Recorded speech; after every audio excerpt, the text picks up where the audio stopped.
on our property 15 years ago. And at the beginning, I didn't know what it was, and it was, you know, it was a little culture of Phragmites that I didn't know what it was. And then it started to make those overland stolons, and I didn't like those, so I cut those back, and I thought, I'll just keep it contained. That wasn't happening, so then we decided we were going to try to actively get rid of it. And by the time we figured out that we should get rid of it, it had established itself pretty well on the beach.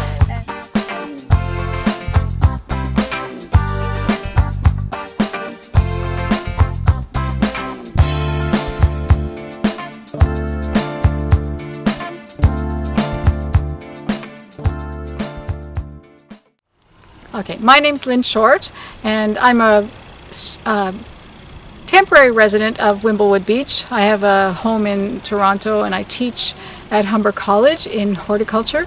I have a strong interest in ecosystems and plants, animals, natural systems.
Took me probably 4 years to get it completely under control. I tried lots of methods, digging it out.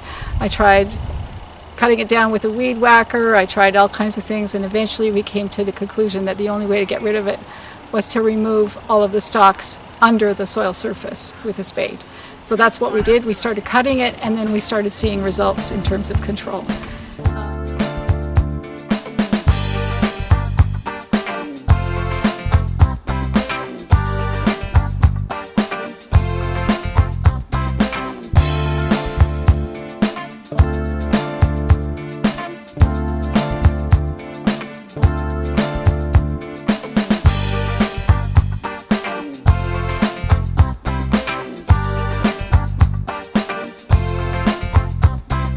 So while your husband Robert's doing this, you can explain the theory of what's happening here. Okay. So I guess the theory that I go by in terms of removing this plant, or trying to get this plant under control, is to remove all of the parts of the plant that can photosynthesis. So that means actually breaking the stem below the surface. So that photosynthesis, I'm sure you know, uses energy from the sun, it uses the water from the ground, the carbon dioxide from the air, and it combines those things and makes sugar energy for the plant. So if you can stop photosynthesis, if you can reduce the ability to photosynthesize, then you can reduce the ability of the plant to make its own energy. The roots can't make their own energy, so they require the leaves to help them out. So if you keep removing the green parts that can photosynthesize, then you can literally starve out the roots. And it takes a long time because there's a huge root mass there, and they do have stored energy within the roots. But if you can continually and repeatedly and persistently remove the green parts, the roots do wither and go away.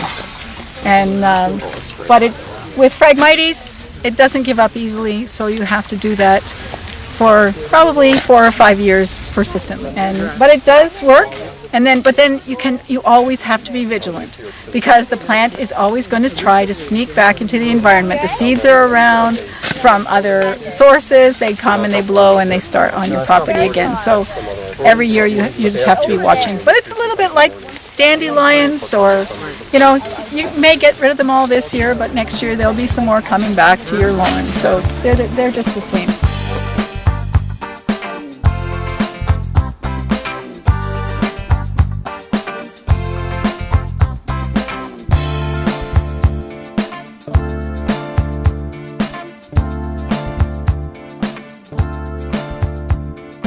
Probably, like, this is kind of interesting because you can see it's trying, but it can't take hold because there's so much competition now. And the little, unless we left it, right?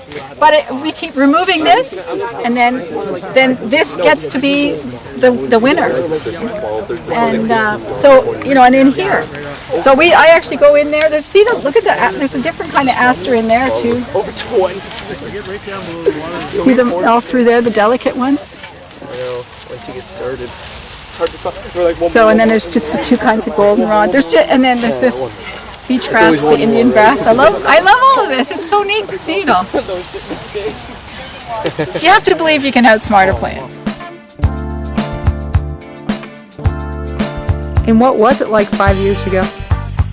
Well, it was spreading like wildfire. There were thick stands of it. We had a stand right here where those red chairs are that was reaching 6 to 8 feet high. And before we really realized what it was we were dealing with, we thought of it as a kind of a natural thing on the beach. But then, as Lynn has probably explained, it was clear to us that it was spreading like crazy. We needed to find out about it and get it under control. There were areas on that stretch of 500 feet which were really thick, and but now it's gone completely. And you did it all with spades? Yeah. Wow. Yeah. I think it's easier when you get at it early than it is when you wait till it's out of control. But we were fortunate enough to tune into it quickly and get it under control before it reached that stage.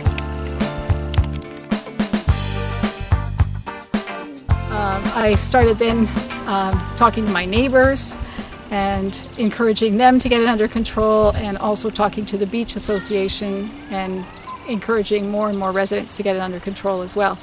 And then I joined the beach association because I felt like I needed to be in there at in the middle of it to talk to people. So there were some people that were receptive to the idea of cutting it off their property, and others that didn't seem to do anything. And so there was a place nearby that had a huge Phragmites plantation, practically. There was so much Phragmites there that you couldn't even see the beach from the cottage.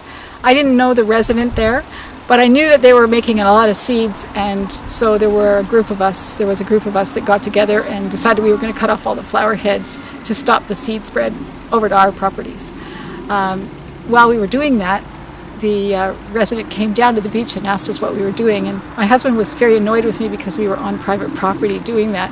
However, she admitted that she knew that the plant was a problem, and she understood that we needed to do something, but she was older and single and really not strong enough to do any of the digging, and it had gotten way beyond her control. So that initiated our program that we have been running for 5 years now, in terms of I make arrangements with the residents who are not able to control their plant, and the resident pays student workers from the beach by the hour to remove the plant. We arrive at 8 in the morning and we cut the plants down for 3 hours until 11 o'clock before the sun gets too hot. And this summer we managed to clear 16 properties of Phragmites.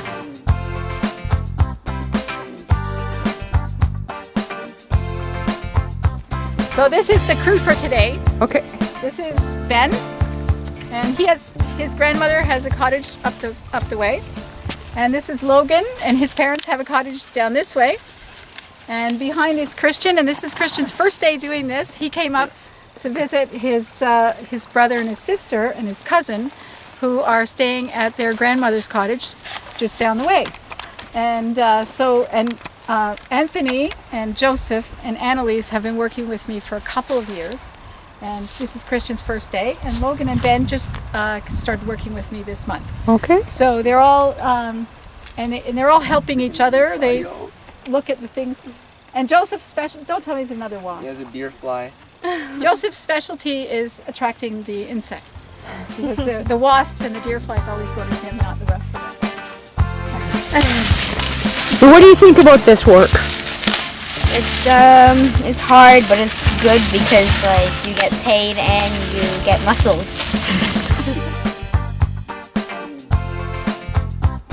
Should we look at the spade first? Yes. Oh, thanks. So we work with, we all make sure we have gloves because the Phragmites, the edge of the leaves, is very, it'll cut your skin. And we use a spade. A lot of people think that a round mouth shovel is actually a spade, but this is actually a spade with a straight edge. And it's actually been sharpened with a grinder. And the reason we need to sharpen it is because the stems are very resistant to being cut. And so with a sharp edge, we can be a lot more efficient.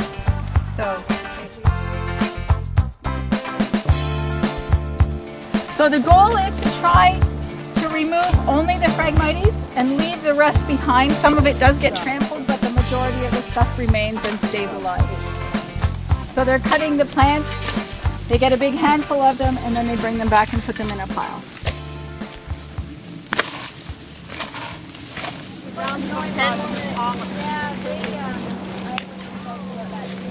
So did you willingly take on this work, or did you get forced to do it? Willingly. Good for you.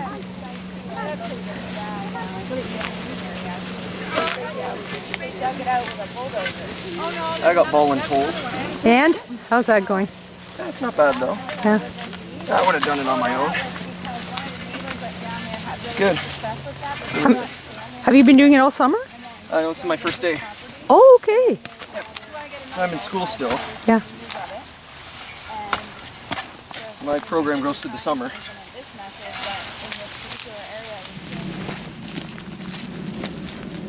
So from this whole property, 100 feet wide, this is the pile that we got. And in the past, the first year we did that, it was unbelievable. It was just all frag. It was terrible. And the other thing was at the beginning, the original culture there was so thick with the dead stuff, we couldn't hardly get our shovels into the ground. So how many years? 5. So you can also see, you can here, this area initially 5 years ago was all Phragmites. And you can see a lot of the plants have come in. And the Phragmites is struggling. It's here and there, and we have to pick it out. It gets a little bit more challenging when we get to the point where we're getting good control. Then it gets more challenging because we have to pick it out of a lot of vegetation. But I'm very excited about the diversity here. So these willows have just taken over, which is lovely. We have a little bit. So, Lynn, before you started doing this, the willow were being outcompeted by the Phragmites? Definitely, yeah. Actually, if you turn around back, there are 3 properties here that were almost completely Phragmites. And we have, we've cleared those once again. We cleared just last week the stuff that was interspersed among the willows and the wormwood and there's just all kinds of diversity here, which is so exciting. And previous to you doing this, it was all frag. That's right, and that area there that's the area that I talk about, where there were 5 of us in there and you couldn't see us. Wow. And it was just completely Phragmites, and that's 5 years now that we've been digging, and look at the change. It's just unbelievable. Okay, do that again. Sure. Oh, look at the asters on the beach, and there's so many willows. There's even some of the pines are moving down. The tree line is advancing. This is wormwood, and this is the first year. It's a biennial, and this is the second year plant where it's in bloom. And I love the beach goldenrod because it's got such a shiny flower on it. And this birch tree, when we first started, was just this little tiny sapling. And we've been clearing the Phragmites around it, and it's actually persisting, so I'm pretty excited about that one. What do you think of this, Annalise? It gets tiring, but it's good that everything gets clear and then you have all these other plants. Then hopefully they can take over this and it can't grow back. What would you be doing if you weren't doing this? Sitting on my couch. It's good exercise. What do you tell your friends that you've been doing in the summer? I say that there's an invasive plant here and I just dig it out on the beach. Yeah, and come back with money. Yeah.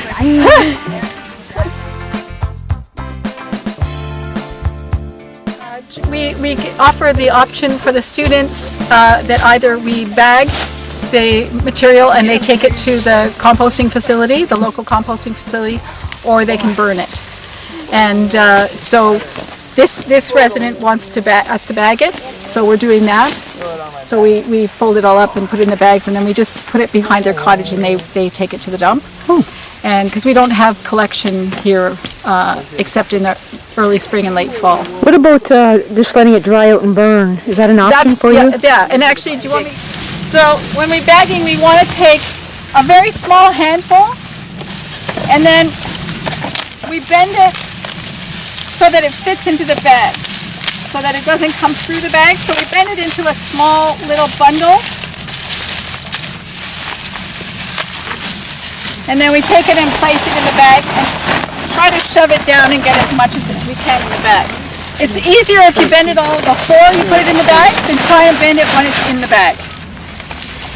So, okay.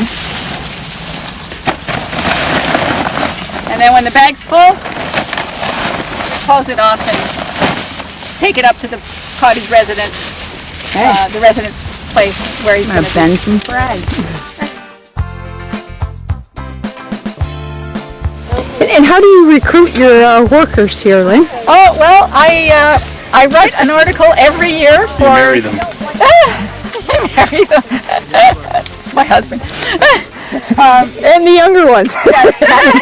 Yeah, I write an article every year for our beach association, and in that I have my contact information, and so and I also attend all of our social events, and I make announcements that I'm looking for students.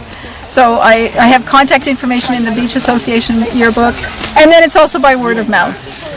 Most of the residents on the beach know who I am and know what I do, and they are always, I've got a teenager, do you want one? You know, and so they contact me that way. So, but my contact information is in there. And this isn't volunteer labor, they get paid? No, they get paid. And who pays them?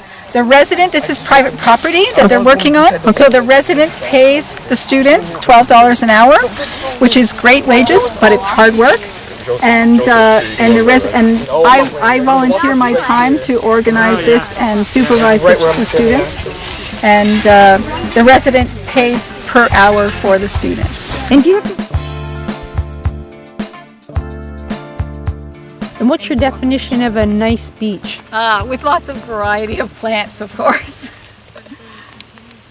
Yeah, I really think that the idea that a nice beach is clean sand is really not an appropriate thought. I've been down to Barbados where they have all these resorts, and they dredge and they ruin the environment to create those beaches. And I think it's the advertising and the resort advertising that sort of perpetrates that idea of clean sand and nothing growing there. And from the perspective of interest on the beach, there's always clean sand at the edge to sit on, but all this other stuff generates all kinds of interesting insects and frogs and things for children to play in. It's a great playground. And what about the people that say that when they were kids it was all sandy beach? Yes. Well, actually, I've been on the beach since, oh my goodness, I guess I've been on the beach for at least 45 years. So I've seen the high water and I've seen the low water. And when the water first receded, it was a sandy beach. It was clean sand, but that's before all of the other plants began to repopulate the sand. So there was a narrow window where there was no vegetation, and that's just because it had been submerged for so long. And then when the water recedes, then all of the plants begin to recolonize the beach, And they're responsible for holding the sand when the water isn't there to hold the sand. So they're an important part of the ecosystem. We want to see all this diversity. Plus, we get to observe butterflies and wildflowers that you wouldn't otherwise be able to see.